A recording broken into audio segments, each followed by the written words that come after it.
Samantala, dismayado si PNP Chief Police Lieutenant General Jose Melencio Nartates Jr. sa pagkakasangkot ng ilang pulis sa iba pang mabibigat na krimen, kabilang na ang pagpatay sa isang pulis at sa kanyang anak. Kaugnay ito ng pagkamatay ni Police Senior Master Sergeant Dayan Marie Molenido at anak na si John Ismael.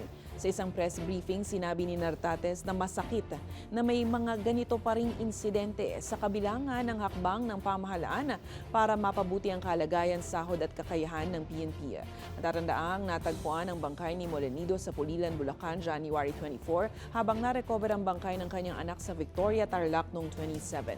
May development naman na anya sa investigasyon, kabilang ang pagkilala sa mga suspect at sa motibo sa likod ng krimen.